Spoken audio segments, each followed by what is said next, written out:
What's up, guys? Welcome back to the Stonefield Ranch channel, where we make information on the American West ranching and horsemanship available to all. One of the things I think is super important for us to understand is the history and cultures that surround the areas we live in. I think being tied to our ancestry and our history really matters. Today, we've got a couple of band members from the Northwest Shoshone band. A lot of people don't know this, but this is the most massacred tribe in history of the American West. So really excited to share their story today. If you like what you see today, please give us the thumbs up button, subscribe to the channel, helps us out a lot, helps us share the stories that are told here on the Stonefield Ranch podcast. Hope you enjoy.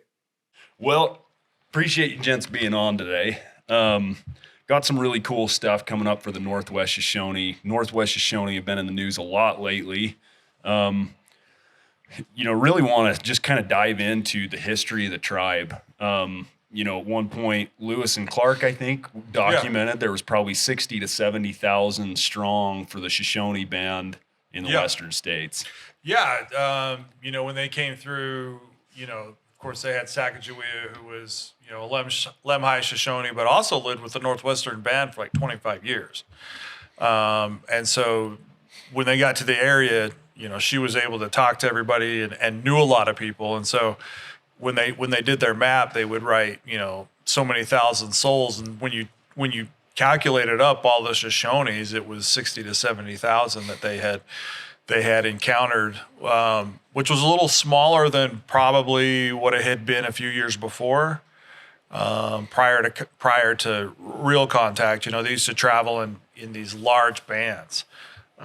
Still in kind of family units, but just kind of moved, but just moving with the seasons, but going to California, going down to the Gulf of Mexico, coming back up through Colorado and up into Montana. I mean, just a really big area because of so many people. They didn't want to deplete the resources. So, yeah, it's been huge.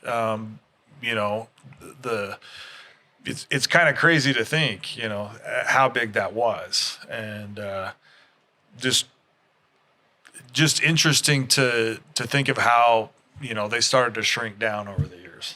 Well, and based on the public education system that we all went through, it would lead you to believe there was nobody out here when we got here. You maybe had bands of maybe a couple hundred natives that you'd occasionally run into. Yeah. But the reality is you go a day's walk in any direction and you're probably going to hit a settlement, it's... Oh, yeah. Absolutely. Prior to the settlement of Cache Valley by the Mormons, they sent Peter Mon out to survey, and in his letter back to Brigham Young, he said, "This is a really nice place, but it's swarming with Indians." And you're like, that's an interesting term, swarming. And obviously they knew we were here. They knew we lived here. And, you don't hear about that. Like you said, you think, oh, we just moved up here, settled the land because there was nothing else here. Yeah. Well, and so for anybody that's not familiar with kind of the territory, the Shoshone used to run from like the Wind River Range to Nevada and then north to south. Like really big area the tribe covered too. So, a lot of really cool history behind your tribe. And that kind of brings us to so Mormons move in and there's kind of this pivotal event that changes everything for the Northwest Shoshone. We'll get to that in just a little bit. But the really, interesting component here is your tribe was cut down significantly from what it used to be. Yeah, if you just get to 1850, that was the first time the Northwestern band had encountered smallpox that we know of. Yeah. And they lost between 500 and 700 people. And then 13 years later, the Bear River Massacre, another 500. And so, traveling in those family bands, a few thousand gets down to a few hundred really quickly. And it was just really hard to sustain two different cultures.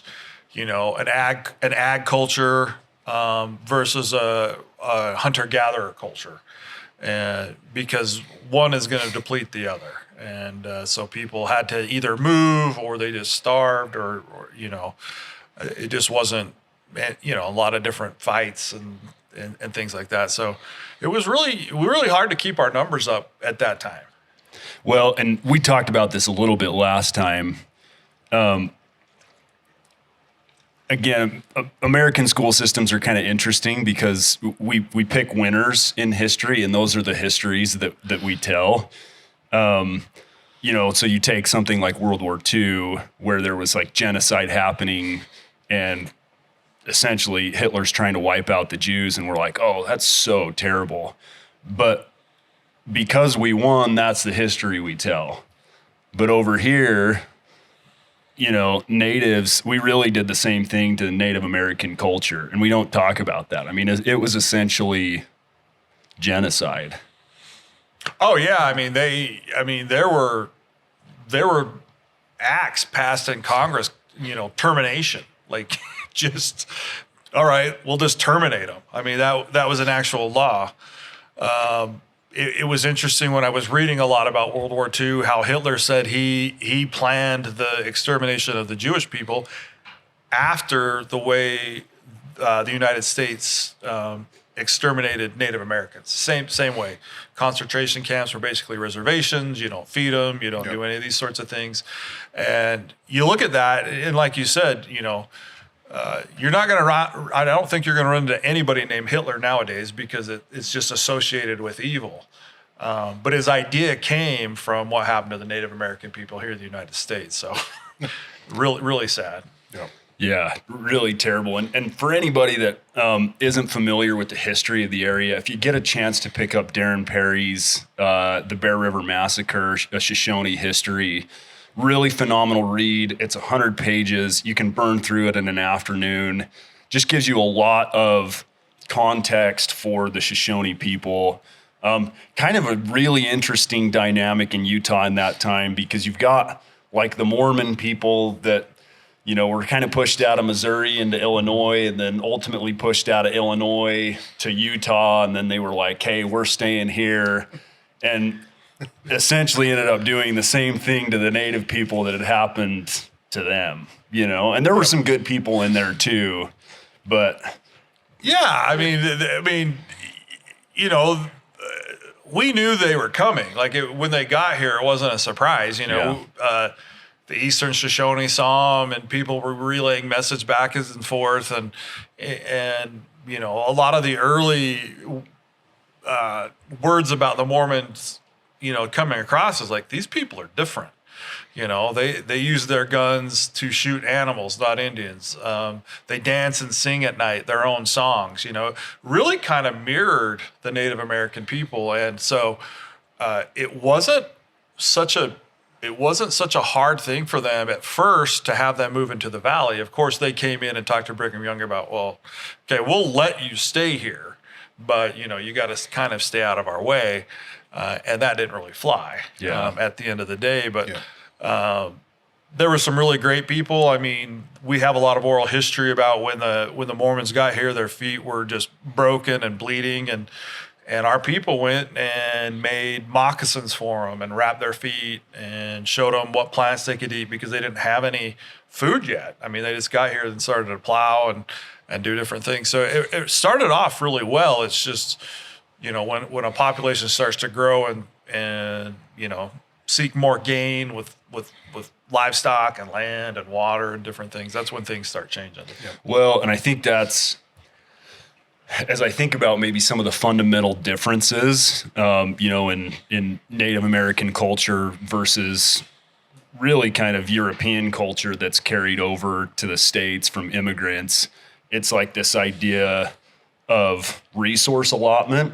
Like natives, and Darren Perry talks about this in his book, but very much embedded in native culture is just take what you're going to use, right? Maintain good animal populations and land or land health. And this is actually one of the really interesting things that he touches on. Even like in years where there was maybe more famine or more drought or game populations were down, natives would intentionally dial back like their consumption to help populations grow back. Where, we come in and we have this like very much industrialized mindset of production, right? Whether it's of cattle and animals or, buildings, right? We want infrastructure. And so that kind of is a really critical difference that it seems like was probably a point of tension. So the 1868 treaty, what did that entail? Because recently this has come up again. A couple of tribal members were cited, and the state of Idaho was trying to convict them for hunting based on rights that were granted in 1868 that continue to remain in place to this day. Yeah, so the Treaty of Fort Bridger, basically that's when the United States sat down with the Northwestern Band of Shoshone, well, not just the Northwestern Band, with all Shoshone nations, Northwestern, Eastern, Western, Lemhi, Northern, the Goshutes. Also included in that were the Shoshone Bannock. It just set forth, okay, here is now the Wind River Reservation. Here now is the Fort Hall Reservation. Your different groups can go to these different places. One of the, Chief Washakie was the signer of all Shoshone tribes. I mean, he was just kind of elected through different leadership to be like, okay, you can be the guy that signs and understands this sort of thing for us. And he was based in Wind Rivers. Yes, he was a Wind River, Eastern Shoshone. And because he knew he was going to be placed there, he said, well, we're hunter-gatherers, and we've always crossed this mountain range to come over here, and hunt deer and fish. And so the United States said, okay, you can have off-reservation, you can continue to have off-reservation hunting rights, so long as there's game upon the land, so long as there's peace between the whites and it's basically unoccupied federal land. You don't lose the right to hunt just because we sent you to a reservation. And so for us, we never got that reservation. Nope, we're still waiting to this day.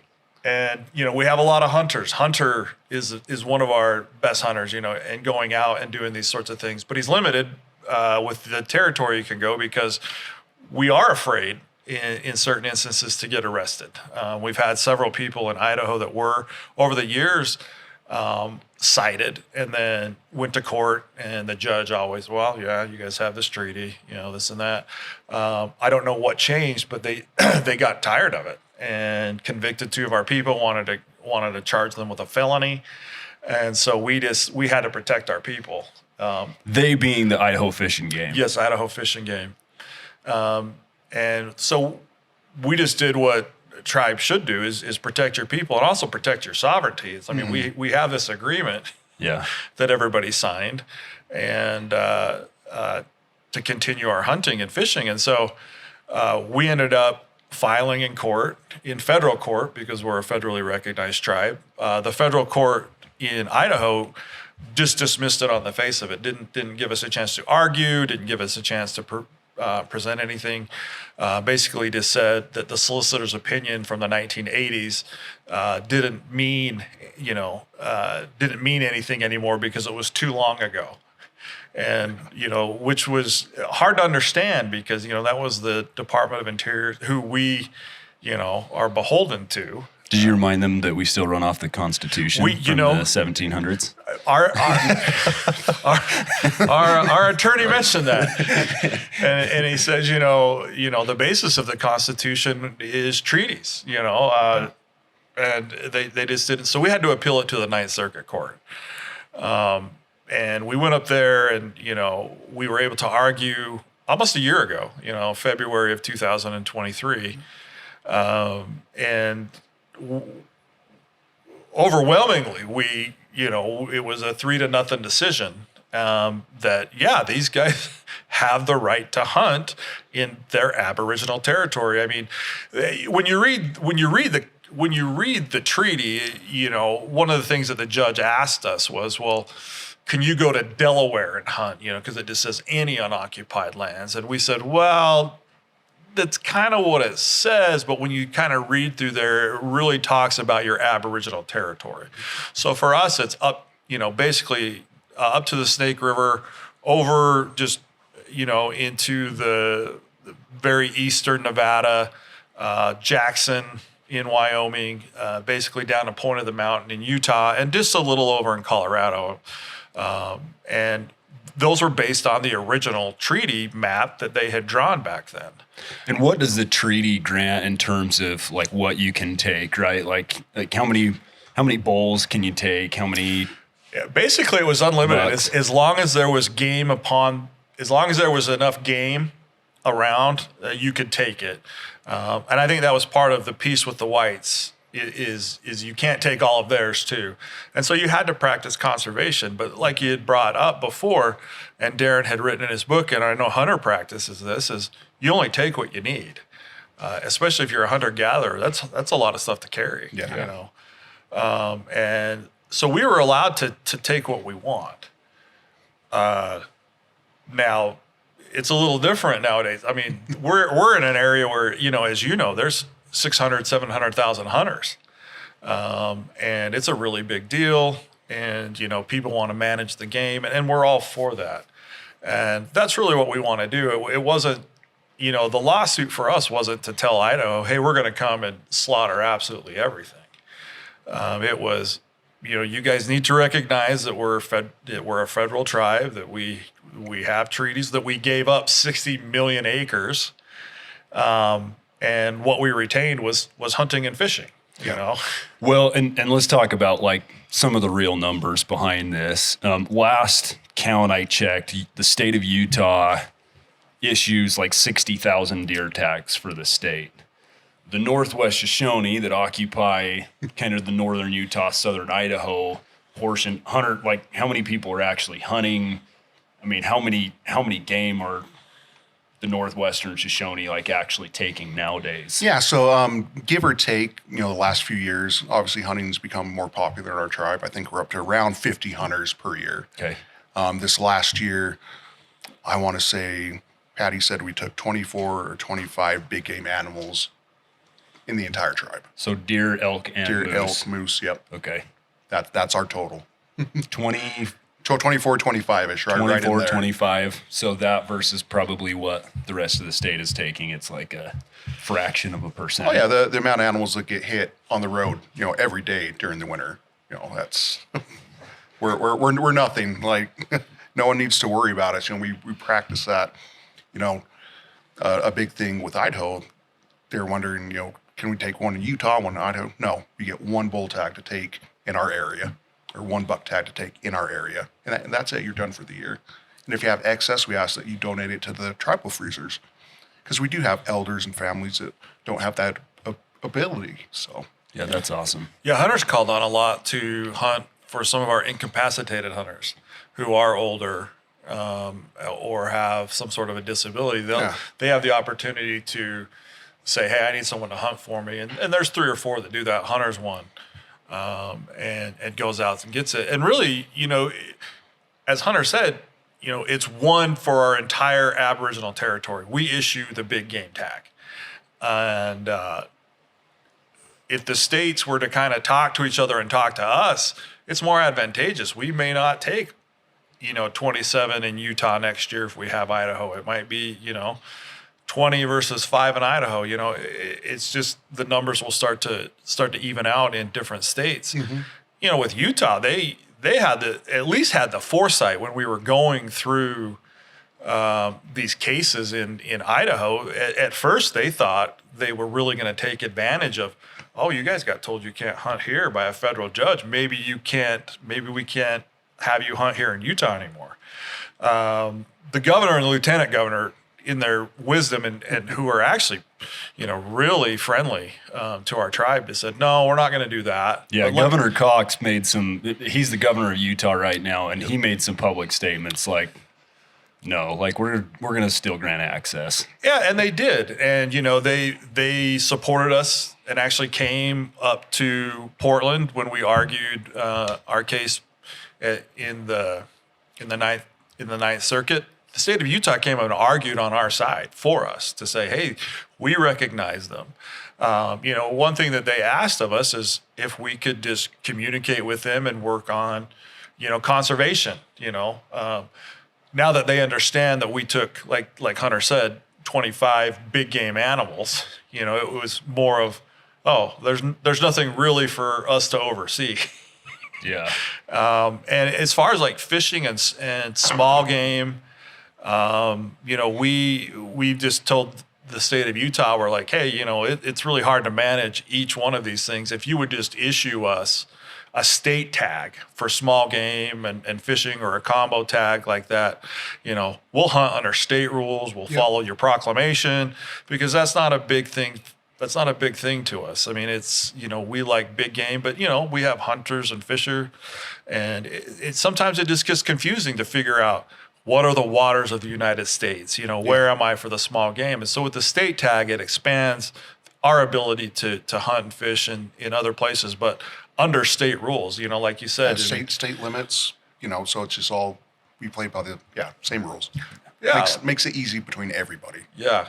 So we know what our people can do. We don't want someone, heading up to the Green River and just absolutely slaying like 30 or 40 over a weekend, where the take is 3.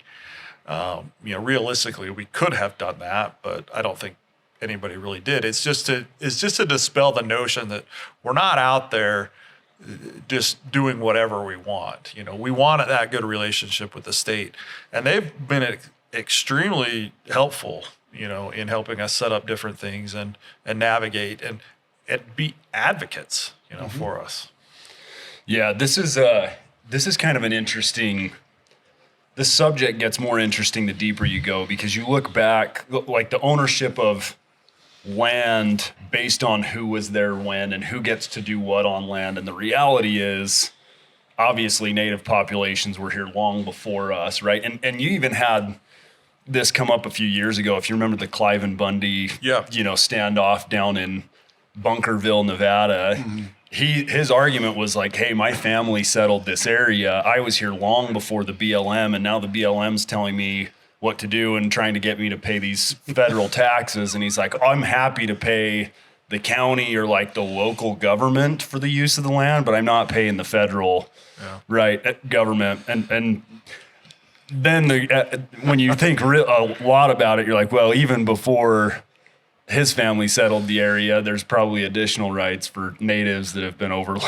Oh yeah. I mean, I worked for the Department of Interior, for the Bureau of Reclamation. And so our sister agency is the BLM, but we delivered the water to that area. And something that's called the Winters Doctrine, that's based, on when you decide water rights, if a Native American tribe has been in that area, time immemorial, and they can show that, they get the first water rights. And, to your point, it's like, yeah, you may have come in and been the first settler to camp here, but you were certainly not the first people. And that's what a lot of people, I think, forget. And like you said, that's what gets published in our history books is the Mormon pioneer. Utah really started in 1847, and and built from there. Well, and this is like a lot of historians don't accept oral histories, mm-hmm. right? A lot of historians, they'll only document from the time, or they'll only count history from the time it was documented.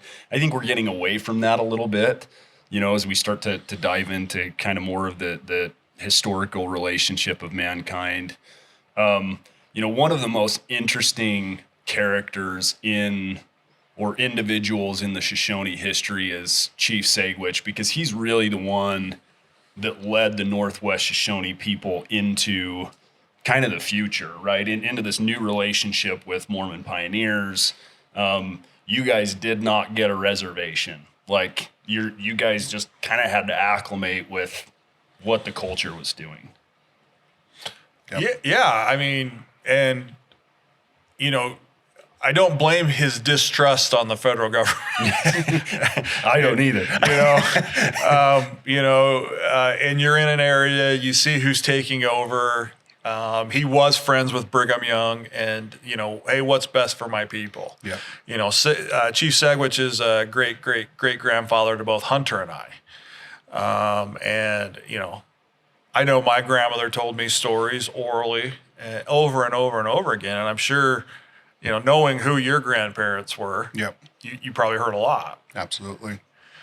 And so that's how we were raised on that oral history, and it's sometimes it's frustrating when you have someone that's like, well, how can you really say that that's true? And it's like, well, the tradition with an oral history is you say it word for word every time, and that's why they repeat the same stories, is so that you can get it in your mind that this is how Grandpa said it every single time. And that's something that it just comes naturally to Hunter and I, and to our tribal members, is oral history is our history. And that's really the only way we could remember who our people were. Yeah. Well, and it sounds like there are some new projects coming out with like University of Utah and things where they are starting to document more of the Shoshone history. Yeah, I mean, we have a National Science Foundation grant with the University of Utah. Right now, it also includes a couple of departments from Utah State University, and we're getting together, and that's really what we're doing is putting together a history using modern technology, using their students, the capabilities of what was here, what are taking down our oral histories and making them make sense with the geology. With the zoology, all of these different things together, and looking at it saying, well, yeah, of course you camped here because of X, Y, and Z. And working together that way is probably the best way for any tribe to say, here, if they want to go, to the public and say, here's who we are. We're fortunate to have really good universities around us that will help us. Awesome. Yeah. Well, and so what a lot of people don't know, when we think of Native massacres, there's a lot of things that come up, right? We've got, Trail of Tears, I guess, is not so much a massacre as just a really tragic event in history. But Wounded Knee is one probably gets remembered the most. A lot of people don't know the largest Native massacre in U.S. history happened in Cache Valley, Utah, north of us about an hour to your people. Yeah, we've researched this. Our oral history has always said that there, were hundreds. We had 70 lodges there. You think 7 to 8 per lodge. We had close to 600 people that were camped. And when people say, well, okay, how large are you saying? We're like, well, over 500, which if you take Wounded Knee, Sand Creek, Washita, and and combine them all together, they still don't match our numbers. Awful. Those were horrible massacres, but in terms of size, we lost the most people. A lot of people really haven't heard of the Bear River Massacre. Like you said, you mentioned Wounded Knee or Little Bighorn, and or Sand Creek. Yeah, those were awful. Yeah, they were, but we were 4 times the size. Well, and like really defense, like there wasn't really much warning, and it just like you guys. Well, let's talk about the history for a second. So, a couple of the Shoshone Bannock members, if I remember the story right, had attacked a couple of miners. So this is a different tribe than the one that's camped out along the Bear River there in southern Idaho, just outside Preston. And of course, at the time, the military was just like, oh, Indians are Indians. They didn't really segment. And Segwich was actually a really, really peaceful chief. If you read his history and the way that he kind of adopted, the new culture that came with the Mormon people, he was a very peaceful person for having lost what he did. And then you've got is it O'Connor? Yeah, General Connor. Yeah, his real name is O'Connor. He shortened it to Connor. Okay. But yeah. And he's camped out at Fort Douglas. he starts hearing about some of these, interactions that are happening. Really, I mean, I'm trying to remember who was the chief of the Shoshone Bannock at the time? Was it Pocatello? Pocatello? And he wasn't necessarily like Segwich, and nobody can blame him, right? He's like, hey, people are coming to steal my way of life. He's like, we're going to put a stop to this. Yep, he was very much on the defensive. Yeah. Like, this isn't happening on my territory. So yeah, that was his mindset. Yeah, and that's a really interesting part of the story. We don't differentiate between the two, and so January, I think 27th is when January 29th. Well, Connor starts marching. He starts marching up from Fort Douglas in Salt Lake. What year was it? 1863. 63. So this is actually really interesting because there's 2 massacres within a 5-year period in the state of Utah. Right, the one that nobody wants to talk about down south, and then this one. Exactly. I mean, and unfortunately, one of the things that prompted the Bear River Massacre was whites dressed like Indians, just like, down at the Mountain Meadows. And they were robbing wagon trains on the Overland Trail at a place called Massacre Rocks. Now, I got it named Massacre Rocks because they said the Indians would constantly massacre these people in this area, but it kept happening over and over and over and over again. One time they actually arrested Pocatello for it and went to court, and he said, I didn't do this. And the judge and the marshal there knew who he was, and actually had an eyewitness that had survived one of these robberies. And they said, well, is this the guy? She said, no, they weren't Indians. They were white men that were wearing Indian clothing. So Mountain Meadows is brutal. Yeah. Because this is the other darkest chapter probably of Utah history that I can think of, where, the Mormon settlers find out or think that the U.S. government is coming to take their land. They're tired of being chased away, similar to what Pocatello's going through. Yep. And they're like, no, we're not going to do this. And so they actually created a partnership with the Paiute natives, and they essentially, not the Paiutes, the Mormon settlers orchestrated like this massacre on these people that were coming through. Now, tensions were rising high both with the U.S. government and this particular band that was traveling through was pretty derogatory to the people. Nevertheless, you had men, women, and anybody old enough to remember that they wiped out. And not only was it really primarily the LDS people or the Mormon pioneers that wiped out, these tribes. They kind of said, hey, we're going to wipe out the men. We're going to have the natives do the women and children. And then they essentially put it on the Paiutes. Paiutes didn't really orchestrate it, though. No, and if you talk, I've got some Paiute friends, and a lot of them say we weren't even involved. Like, there was a few of them, like they said, but the Mormon plan was to dress up like natives, and they would get the blame, and of course trying to recruit them, and then you recruit them and dress up like them, they're just ensuring the decimation of the Paiute people if the army hears about this. Yeah. Yep. And some of those same tactics were employed up north when they would rob trains, because these wagon trains, because the only things that were missing from the wagon trains were gold dust, silver, clothing, and those were just things we didn't take. Some of those robberies, they would exhume the bodies, and the marshal would, hey, these were shot with shotguns. Every Indian around here I know has a powdered ball.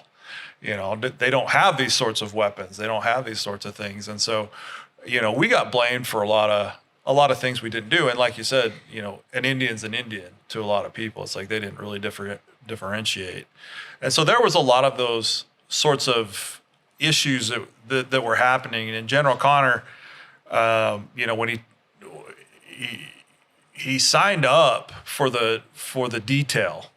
He put together a group of volunteers because the state of California was ordered by President Lincoln to kind of raise a volunteer army to watch the Overland Trail to make sure that everything that was coming out of San Francisco, the gold and all the things that they needed for the Civil War, were making it across.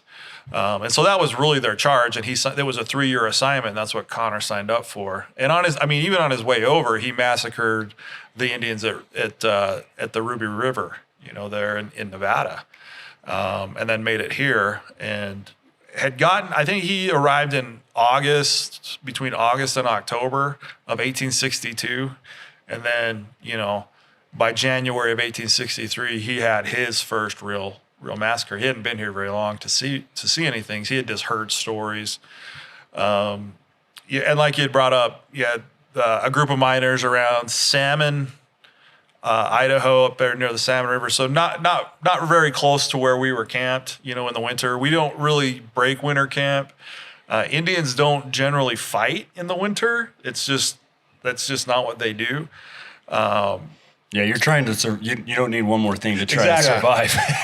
Yeah, exactly. Trying to conserve energy, Yeah, and stretch your resources. And where we were at was a place where there were hot springs. The ground didn't have a lot of snow because of the thermal activity underneath, and so it was a good place to camp. I mean, you were in kind of a box canyon, so you didn't have a lot of wind and snow in that particular area. But other Shoshone bands would come into that area for the warm dance. People are like, well, what was the warm dance? I'm like, gossip, games, and gambling. They had athletic events where they would have prizes, and the men and women would compete. They had horse races. They had stick games for gambling. You caught up with family members from other tribes. Kind of just like a family reunion getting together. Yep. Something that they looked forward to every year, and something they did for time immemorial. And it was something that they, it was such a happy place for those people at that time. We were out there with the University of Utah anthropology and archaeological people about 1.5 years ago, and we found an arrowhead that was 3,000 years old. It was Elko Flint, and gave it to the University of Utah, and they've dated it. And so we're like, well, we've been coming here for a while because it was a small projectile, probably for a bird or a fish or something, or a rabbit. And so we know that we were always there, and everybody else knew too. And that was the other problem with our location, is everybody knew we were there. We were the closest to Salt Lake City. And so that's what was going on at the time. We were having a celebration. The warm dance is to bring on the spring and to, just intermingle. I mean, you met your spouse there because you didn't want to intermarry in your family. It was just something that a family party, basically. And so the people knew we were there. And we hadn't had a lot of run-ins with the town of Franklin at the time. But yeah, Connor had his name was William Bevins. He was a miner that was in that party that had survived and made it into Salt Lake City. Recently uncovered his affidavit from the Utah Historical Archives, also in the National Historical Archives, of his affidavit. And he couldn't write, and so it was transcribed for him. He said, we were attacked by Sagwitch, Bear Hunter, and Sandpitch, the 3 chiefs of the Northwestern Band who were in the area. This guy had no idea who they really were. Yeah. And he said, along with 200 warriors.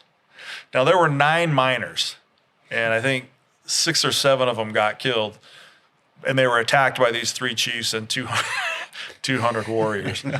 And so, based on that, if they'd wanted to wipe them all out, that would have been an easy job for 200 warriors. Exactly. No survivors. Maybe 5 warriors probably could have made easy work there. Yeah, and he said they stole our gold, they stole our gold dust, in the middle of the winter. And we're like, we don't have 200 people out riding around in the middle of winter looking for gold when Something you can't eat. Yeah, exactly. Something you can't eat. We don't steal gold. Yeah, gold did us no good. It's not worth it. And so that got into the hands of, at the time he was the Colonel Connor, and he just began making preparations. The judge who issued the warrants for the arrest of the 3 chiefs, gave it to the marshal. The marshal went to, his name was Marshal Gibbs. He went to the colonel and said, "Hey, I have these 3 affidavits. Would you please escort me to arrest these 3 men?"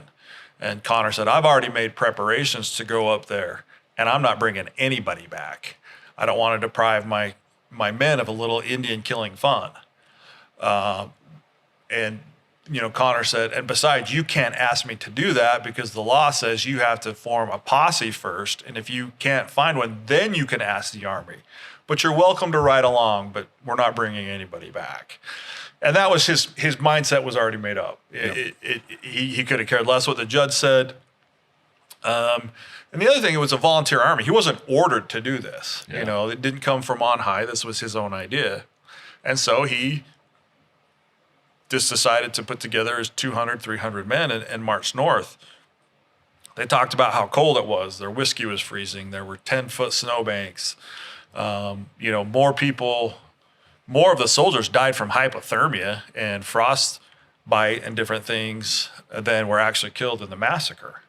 They had a hard time of it getting up there, and they were loaded to the hilt. They brought 2 howitzers that they drug along and got to a certain point, and they got so much snow they just got stuck.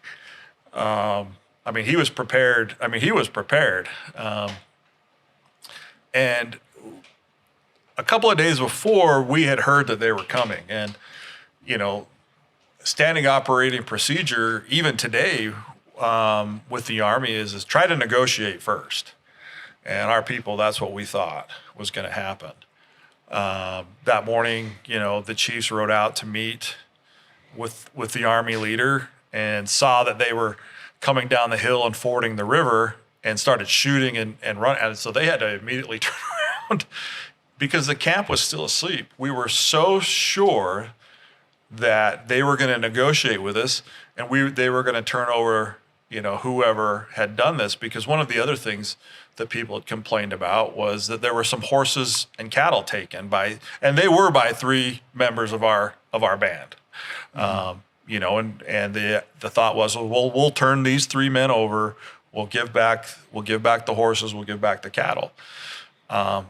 But as soon as the cavalry forded the river, they broke protocol and just deadpanned it straight for our people.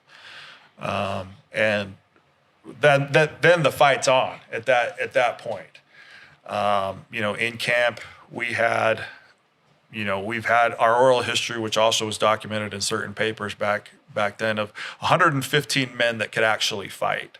And so you're talking out of the 600. Out of the 600, a lot of our strong men, because we had just had the warm dance, were up in Marsh Valley, 20, 30 miles north, hunting for game to get us through the rest of the winter because we were depleted. Okay. And so our strongmen that really could have helped weren't there. And so, the chiefs did have them, lined up and ready just in case, but there was 115 of them. And when they realized that, hey, the fight's on, what do we do? You go back, you start telling your people, get up. And they sent them north through the ravine, while Bear Hunter got off of his horse, put his buffalo robe on a stick, and started waving it and screaming, "You California sons of bitches, come on over here." And a lot of eyewitness accounts of saying that. Now, something that's interesting is... Well, so let's talk about this, because this was this guy had a brutal death. He was so he's waving this buffalo robe, and his family's essentially hiding out in some willows right by him, but he's trying to draw the soldiers off a little bit. And he did. The cavalry turned and went straight for that, but that's where the men were lined up with their guns. And they did a first volley and killed 14 soldiers and sadly 5 horses at the time. From that point on, the tribe killed 1 more soldier in the battle. And so we were out of bullets. He did draw them over, and Colonel Connor had seen, because he was behind, what had happened, and came up and was yelling at his major. His name was Major McGarry, saying, what are you doing? Take your people north. They're escaping through the north. So they had drawn them south for the fight, but the colonel had seen what was going on, and so they just told them, get up on the hills and just shoot bullets into the ravine. Don't even aim. Just shoot the bullets through there. And that, at that time it was started to become hand-to-hand combat. Out of the 115 men that could fight, I mean, we're talking between ages of 15 and 45, 22 of those people survived. And so they gave their life. But like you said, Bear Hunter drew all of these people. Now, the Sacramento Union, who was over a mile away up on a hill watching this, wrote that Chief Bear Hunter was waving the scalp of a white woman and egging them on, and that's what prompted Colonel Connor to start shooting first. Well, like you said, they're trying to sell papers, so he got really flowery. I mean, he wrote, Chief Bear Hunter is villainous a man that has ever lived. And it's just, he wasn't. And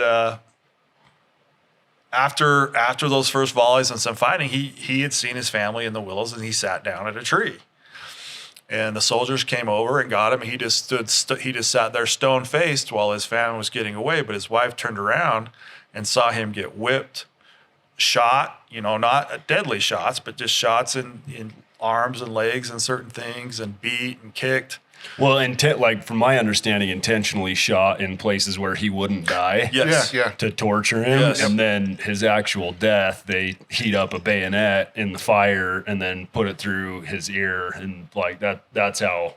Yeah. And he didn't. And is. the thing was, the story ends with he didn't make a sound the whole time. He didn't scream out. He didn't look out anywhere. And his family, his wife and children were able to escape, and she actually ended up marrying Chief Segwich several years later. And so that's how we got that story, as she had told that. And that was probably the most brutal death of the adults. But if you start looking at the children who are grabbed by braids and their necks wrung and, boot heels and butts of guns, the women were shot and raped and just pure brutality. Mm-hmm. And the Army's report of what happened was so different. We took 160 squaws and children and sat them over there and made sure they were safe and gave them food. Well, and Connor's report said initially like 200 were killed. Yeah. And then actually the Mormon Church sent a couple of settlers up because local settlers were actually pretty friendly with the Shoshone. Yeah. They went up to, was it like James Hole or something that I can't William remember. Hole. William Hole. But there were a few of them that came up to scope out and say, hey, like, let's actually get a real count here. And they did. And they said it was over 400. Yeah. A couple of them had gotten to 368, but they weren't counting people that had already been thrown into the river or had died a little bit later. There was a doctor by the name of Hans Jesperson who was coming up. He was a young man at the time. And he was asked to go over. And he walked from one end all the way down to, some of the bends in the Bear River and counted 492. And in his diary, which, he's had published with the Utah State University, said, my estimation is a little short because I don't, so many people have died from wounds. Their bodies have probably got further downriver. So he claims, he says, I got to 492, but there's definitely over 500. And the townspeople agreed. They're like, we're like, we don't know how many people actually survived because there just wasn't very many of them. Yeah. Well, and you had like moms jumping in the river and then their babies would be screaming. And so to save like other people, they would have to, let their babies go in the river so they could save, this sounds brutal, but so they wouldn't be selfish, like there's just some things in there. It just a really kind of dark point in history that I actually never learned about until I read this book like 3 weeks ago. And I grew up in Utah. I went through all the local history stuff, and this did not come up. No, it doesn't. And it's amazing the amount of friends I have, because I'm from Brigham City and, lived in Cache Valley for a while, but who don't know about it. they live a half hour away from it, have no idea that this even happened. Well, and when you read the sign up by the site, it says the Battle of Bear River. Yep. But when you think about a tribe numbers being taken from 600 to less than 100 in a day versus 14 soldiers or 15, that's not a battle. It's a massacre. Yeah, I mean, the soldiers really, were held in high esteem for coming out there and sticking it to the Indians. What's funny is Connor in his report to Washington said, we were outnumbered 6-1 or something like that, and we fought bravely. The warriors had more advanced weapons than we did. I mean, just bullshit. Yeah. And it just really, you look at it, you're like, oh my gosh, you just don't care. So where are tribal numbers now compared to, right? Because that almost wiped out the tribe. Yeah, 575. 575. So we still haven't recovered. Yeah, we're not back to the same numbers that we were that day. And, we're trying, but we just, I think when, our people ended up moving to a place that Brigham Young said, I'll just go over here. We'll leave you alone. Everybody will leave you alone. But you got to join the Mormon church. Oh, okay. Not to get killed, I'll join. What do you got to lose at that point, And at the end, Well, they started farming too. Like they did. Mm-hmm. So Segwich leads kind of the remaining band. And there actually was like a band of 40 that left the night before. There was another, I'm trying to remember I actually marked this. Tinned up. Yeah, he was like, I don't want any part of this. And he took 40 people and went out to Promontory. Mm-hmm. And so there were those 40 that survived. But then, there were, again, a couple of local Mormon settlers that were really helpful to the tribe. And they, were kind of petitioning to the church on behalf of finding, the tribe some land that they could farm on. And Segwich said, hey, we'll become farmers. We'll adopt your way of life. Well, they farm an area, and then before they have a chance to harvest their crops, they get kicked out and moved again. And this happens 2 or 3 times until Washakie. Yeah, exactly. Corinne was probably the worst because the people of Corinne came out and said, hey, we've already sent for General Connor, and they're coming back. And so they left everything. They didn't harvest. They left their goods, everything, and really did have to appeal to Brigham Young. George Washington Hill was a missionary that was extremely helpful to the tribe. Mm-hmm. Frank Gunnell, who lived in Banaway, David Reese, who was from Brigham City. These were all men of the church and of the area that were just extremely good friends and said, these people need a place to go. And then so they set up a church farm. Everybody, and the interesting thing about that farm is it wasn't, this family, you owned 40 acres. You didn't own anything, really. You were just, hey, this is your 40 acres to take care of. And at harvest, everything came in to the bank and then was shared with everybody else. But yeah, we became dry farmers. We dug the Samaria Canal and really started to live that lifestyle. And we're really doing really well at it to the point where we got up to like 135 people within a few years. And really just kind of adopted that way of life and never really became a reservation tribe because we set up our own school there that was eventually taken over by, was funded by the BIA. They didn't take it over. Teachers were assigned, by the church. Frank Timbimbu Warner, who survived the massacre, graduated from what was called the BYU Academy, which is now Utah State, and was a school teacher there. Teaching his own people. So we began to really get a good education, not like the boarding schools. It was, you showed up in the morning and then you came just like school today. And really those friendships are what saved us, and learning how to be self-sufficient saved us. Yeah. Hunter, what's the history of the Indian schools over in Brigham City? Because there used to be a massive compound. Do you know much about that history? And Brad, you might know a little bit more than I do, but I know that there were a lot of Navajos that were sent up there, so that's why you see a lot of Navajos in the area. Now that ran until 1980. Yeah, the 80s. Mm-hmm. And then it shut down. Basically, became a ghost town.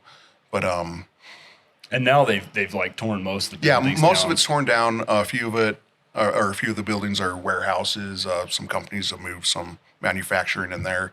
But USU bought a big portion of it, and they have their new Brigham City campus on it. So, but most of it, I say 80% of it's gone. So, Yeah, and so I mean, which is probably a good thing. I like there are some that's like a whole nother dark subject of like Yeah. Indian schools, you know. But the thing that is like crazy to me is a lot of times we think that these persecutions happened a long time ago. And this might not be very popular with our audience actually, but as late as the 70s, right? So we finally, allow the Northwest Shoshone to settle in a little development called Washakie, and they were there for years and years and years.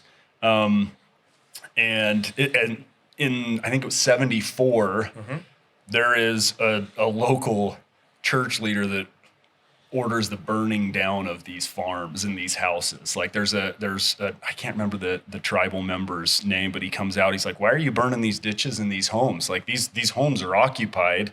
These people are visiting family up on the Bannock reservation.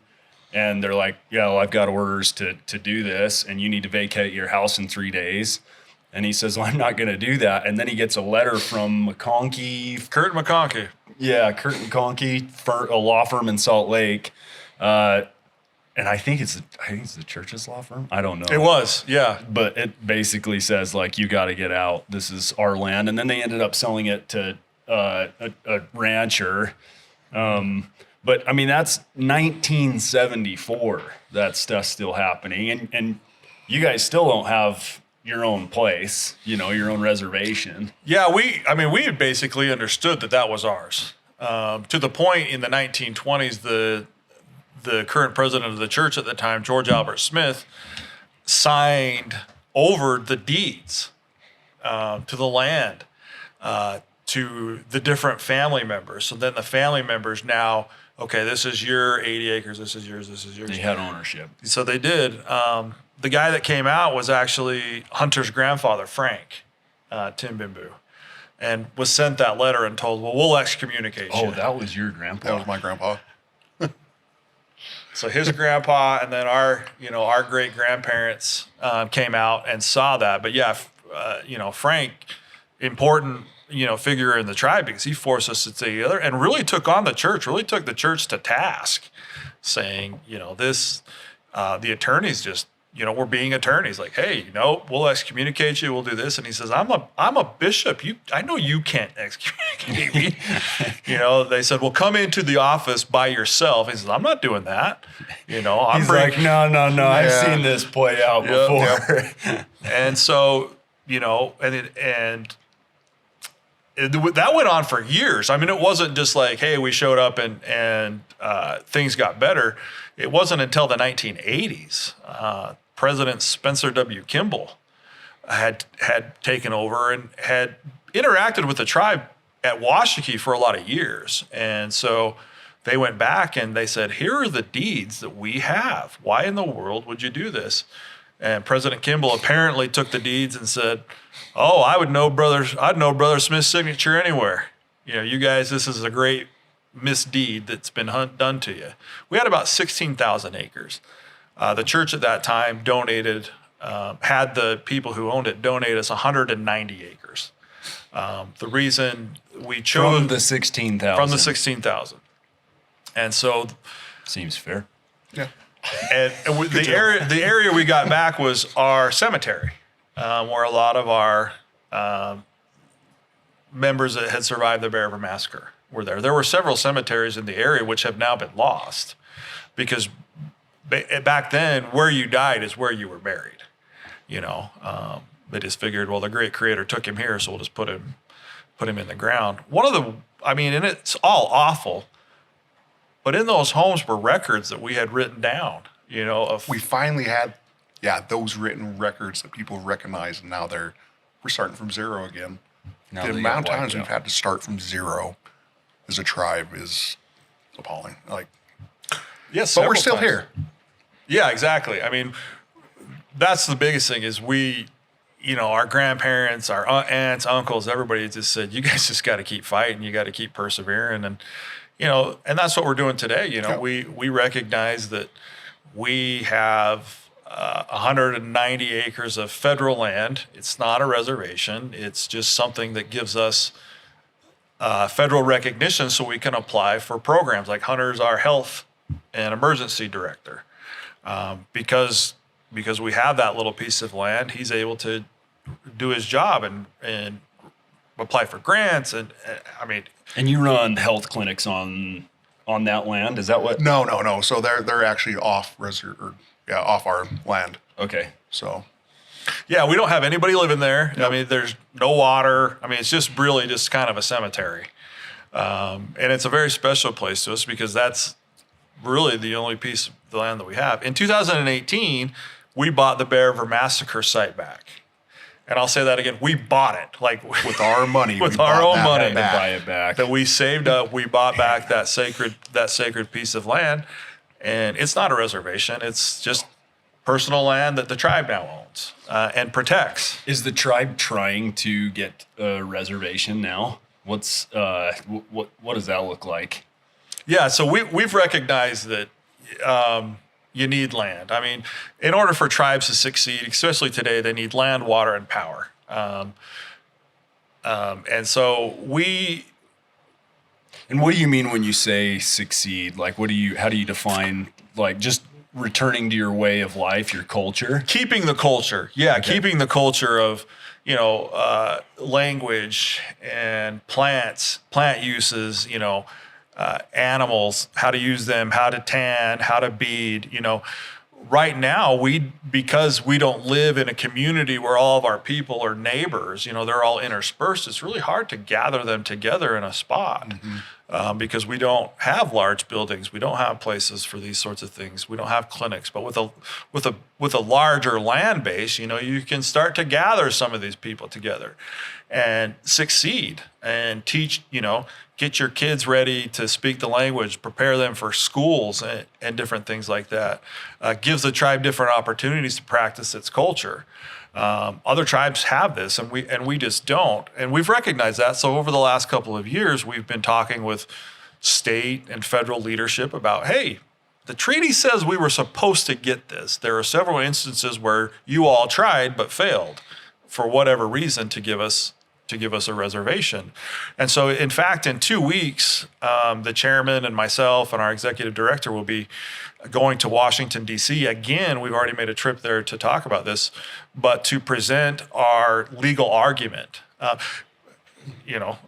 of a ironic thing, the people that drafted our legal document was Curtin and McConkie. And so they're now Lovely. they're now fighting for us. And good. And so trying to make good. Yeah, they're doing really well. But we'll meet with the Assistant Secretary of Interior over the BIA, Brian Newland. And then we'll meet with Senator Romney, Senator Lee, Congressman Moore, people that have supported us in the past, but have said, make a legal argument because we want to take this. This has to be an act of Congress. We just can't give it to you. This has to be something that we take and get voted on and different things like that. Just in comparison, the Wind River Reservation is over 1 million acres. The land that we're asking for is under the U.S. Department of Agriculture. And it's federal land, and it's from Gunsight Peak, they're kind of in the Brigham City, Plymouth area, up to the Malad Pass, so in Utah and Idaho. And it's about 80,000 acres that we're looking so to that get. mountain range that sits between Cache Valley and then Malad on the other side is essentially that's the spot. Yeah. Yep. Okay. And that was probably one of our most heavily traveled routes. Okay. Because we stayed a lot at Corinne. We stayed a lot in Brigham City, and then the massacre site's just on the other side. As the crow flies, 30 miles. And so it's really a really important place to us. So yeah, we have spoken, with the state of Utah and said, hey, this is going to happen. Lieutenant Governor of Utah, Deidre Henderson, went with her group to Washington, D.C. and advocated for us to the Assistant Secretary that they support this. So the state of Utah is on board. And cool. And, we need to talk with the state of Idaho because we've been in court. We want to smooth over some of those feelings and just see how they would react to that.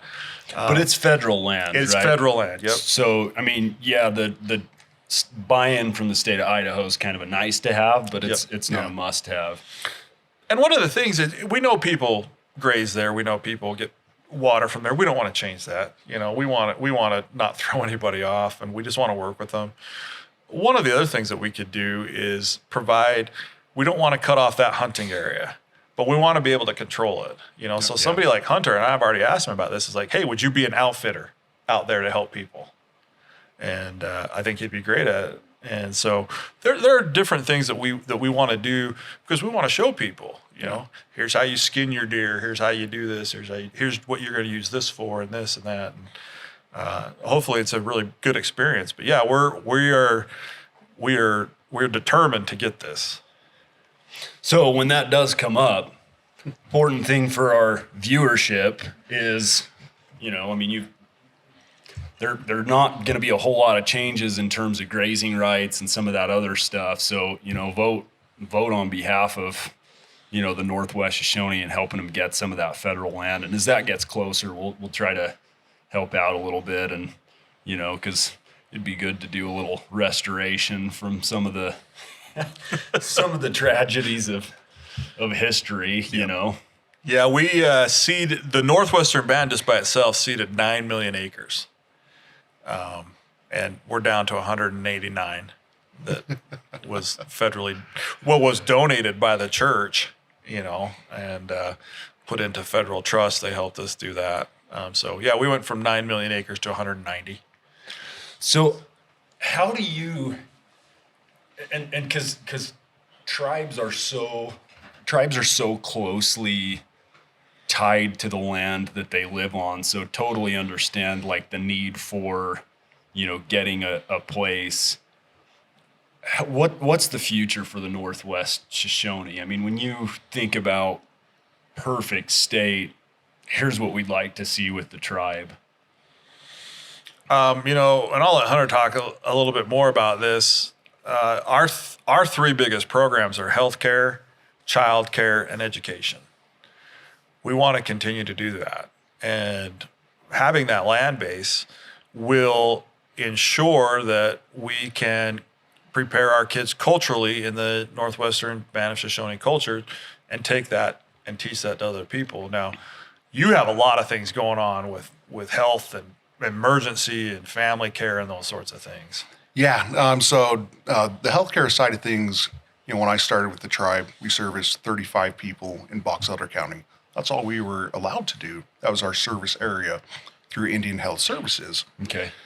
Now, we requested, and this took almost 10 years to get our area expanded to multiple counties in northern Utah and southern Idaho. And now we're allowed to build clinics. Now we're allowed to have income from these clinics. So that's been my biggest project. We have a dental clinic in Brigham that's doing really well. Just opened one up in Layton. That's already on track to do very well. Cool. And then, you know, in the plans for other clinics. So that's really taken off and great revenue income for the tribe. Cool. So emergency management wise, just making sure people are prepared, you know, have emergency supplies, because like Brad said, we're so spread out everywhere that everyone can't make it to the office. So to make sure that each household is prepared, have the tools they need. So that's been another big project for me. Well, and that's actually kind of a good semblance of what has happened with the rest of the tribe, because the Northwest Shoshone may be better than, I'll say most, but better than most tribes has acclimated to, you know, the new culture. And there's actually not as many, there's not as high rates as like suicide and depression. And the Northwest Shoshone are very self-sufficient people. They're very resilient. So it would be cool to support some of those clinics and to see some of those grow. Oh, absolutely. To support the tribe. Yeah, you know, we don't have the opportunities that other tribes do. You know, we don't have casinos, we don't have oil, gas, or anything like that. So we have to come up with different ways, and it feels good to, you know, make money that way. In healthcare, helping people. Yeah, you know what's interesting about our health clinics and Hunter's done a great job, is we take Medicare and Medicaid, where a lot of people They get turned away. they get turned away because that's all they have. And so we're trying to promote, we go to other dentists, we go to other doctors and say, hey, we understand you can't take Medicare and Medicaid, but you get a lot of patients that request that. Please send us those people, and we'll send you the people that you would need. Yeah. And it's a marginalized community when you get down to Medicare and Medicaid. Yeah. And so, like Hunter said, it's a way for us to keep investing in the tribe. We don't pay our members to be members.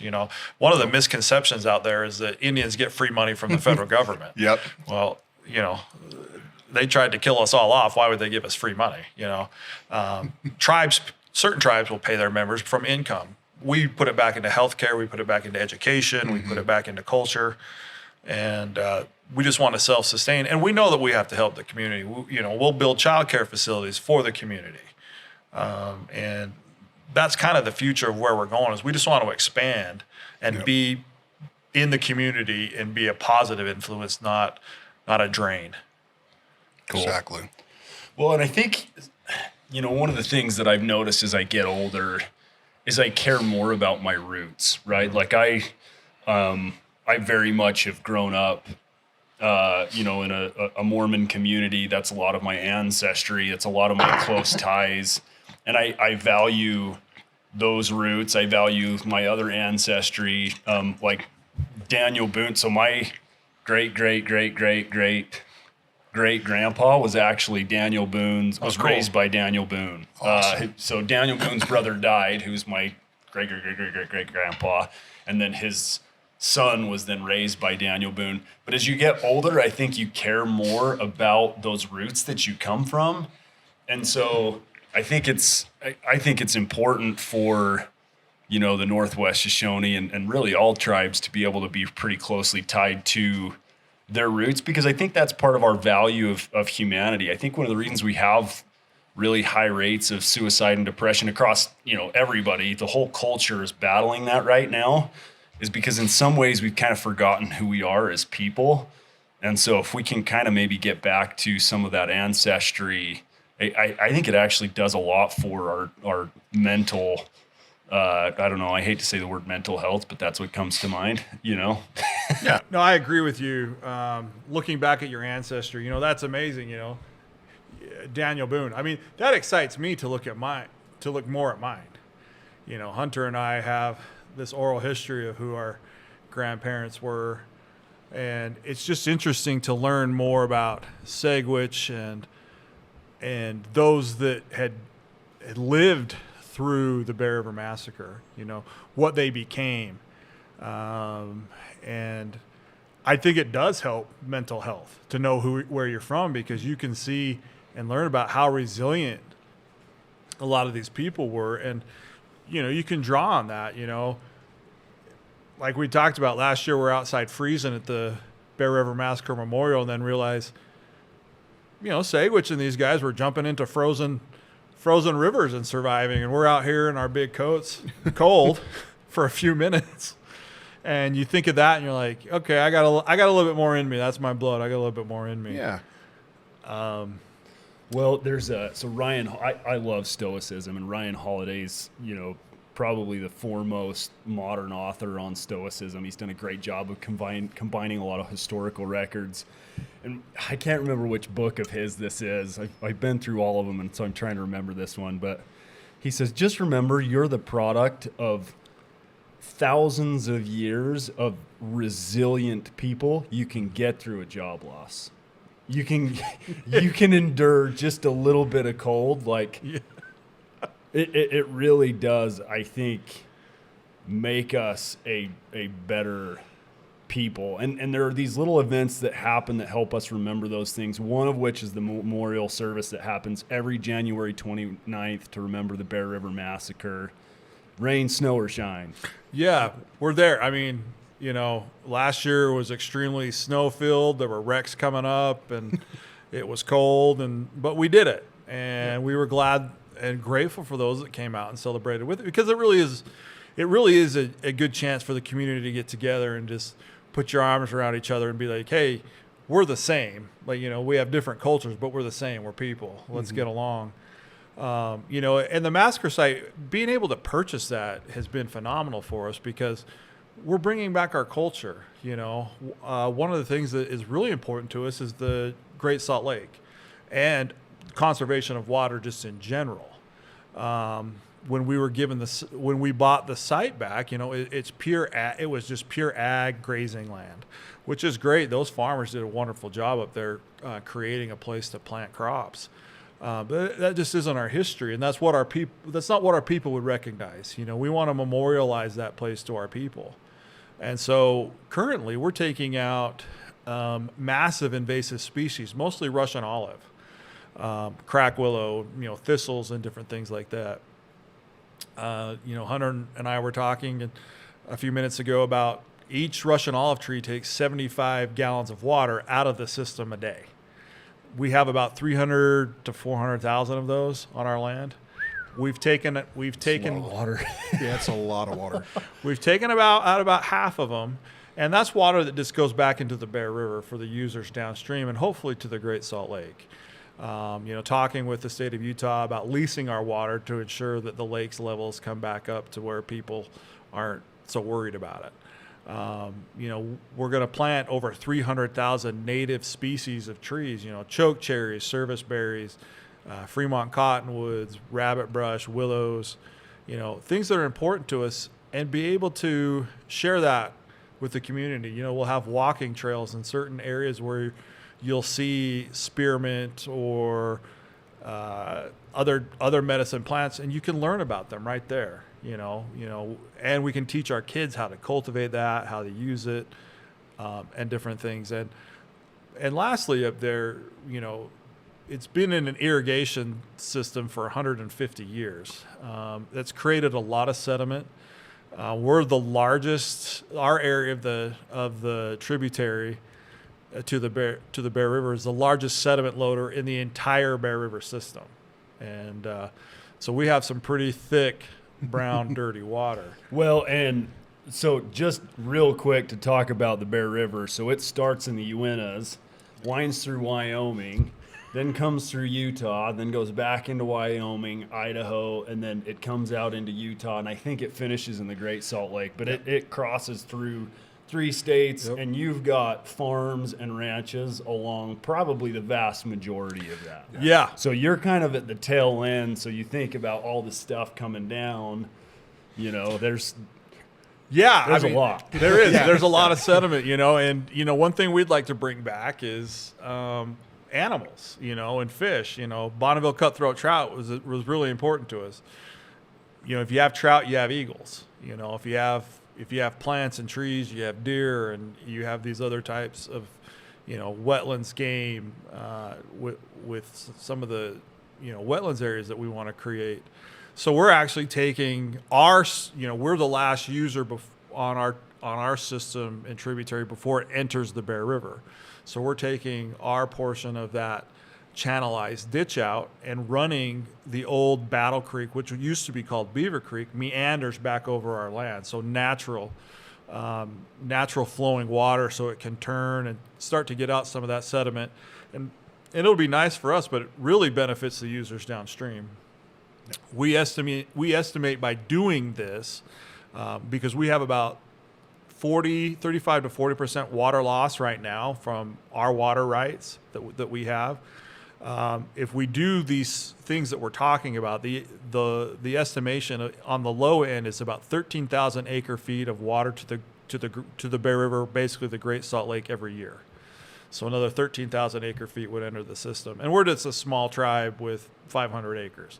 Yeah. And so we really believe in those sorts of things. We really believe it in that area because we want that to be a place of rest for that horrible thing that happened, and change that area back to a happy place that it used to be. Let's gather there again and not come with such a heavy heart, but come and remember, but then be joyful. Hunter said this last time, we don't have a lot, but what we have, we want to share, Yep. And, well, I think that's such a great motto, really. When you there's, and I talked about this a little bit on our last meeting too, but one of the first astronauts to go up into space looked back at the world and he said, I want to grab every politician that wants to start a war by the collar and say, look at that, you son of a bitch, because we really are so closely related. And as I look at a lot of the things the Northwest Shoshone are doing, you know, we kind of came in and said, hey, here's a new way of life. But I think a lot of ways our future will depend on how much we can get back to our roots. And I think the Northwest Shoshone are a great example of leading the way there. And that's what we want to do, you know. Hunter, you know, and it's really all of us, you know. Hunter will come to me and be like, hey, I talked to a couple guys that want to help us out. Or, you know, a tribal member will say, I met somebody that's an expert in this sort of biology. And, you know, not everybody can do what we do with their piece of land, but we just want to show people that it can be done and that it probably should be, because we've messed with Mother Nature enough to where she's fighting back now. And whatever we can do to assist it, it would be, hopefully is good for everybody. Yep. Awesome. Well, thank you, brothers, for being on today. Absolutely. Absolutely. Thanks for taking Anytime. time to tell your story. I can't wait to come back. Yeah, we'd Love love it. to have you. Love it. So Okay. thanks. That's a wrap. Guys, thanks again for joining us on today's podcast. It was really fun to sit down with Brad and Hunter for a minute. Every January 29th, there is a memorial service just north of Preston, Idaho, for the Bear River Massacre at that site. It's really important to the Northwest Shoshone to remember that every year. And again, I think it's good for all of us to attend events like that. One of the things that keeps us making good decisions, or helps us make good decisions, is when we remember some of the poor decisions of the past and, again, are familiar with our history. So, again, we'd love to have you join us on the 29th of January every single year. Rain and snow or shine, Sunday, Monday, Tuesday, doesn't matter. That's when that memorial service happens. Thanks again for joining us. Happy writing. Adios.